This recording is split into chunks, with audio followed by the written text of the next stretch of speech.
অনেকে জানতে চাচ্ছেন 12 তারিখের গণভোটে হ্যাঁ ভোট আর না ভোট মানে কি, কোন বাটনে চাপ দিলে কি হয়।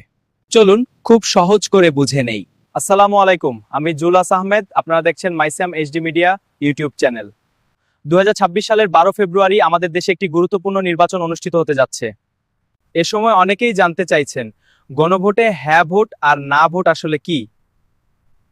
আজকের ভিডিওতে আমি বিষয়টি খুব সহজ ভাষায় ব্যাখ্যা করব। এবারের নির্বাচনে ভোটাররা একই সঙ্গে দুটি বিষয়ে ভোট দিবেন। একটি ভোট হবে সংসদ সদস্য নির্বাচনের জন্য, আর অন্যটি হবে সংবিধান সংস্কার সংক্রান্ত গণভোট। গণভোটে ভোটারদের সামনে একটি প্রশ্ন রাখা হবে, আপনি কি প্রস্তাবিত সংস্কারের পক্ষে নাকি বিপক্ষে। আপনি যদি প্রস্তাবিত সংস্কারের সঙ্গে একমত হন তাহলে হ্যাঁ ঘরে ভোট দেবেন, আর যদি আপনি এই সংস্কারের সঙ্গে একমত না হন তাহলে না ঘরে ভোট দেবেন। ভোট গ্রহণ শেষে সব ভোট গণনা করা হবে।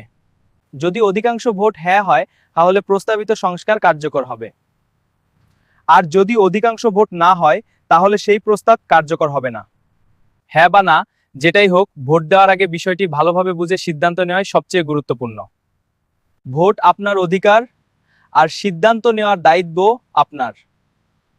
আমি জুলহাস আহমেদ, আপনারা দেখছেন মাইসিয়াম এইচডি মিডিয়া ইউটিউব চ্যানেল। ধন্যবাদ সাথে থাকার জন্য।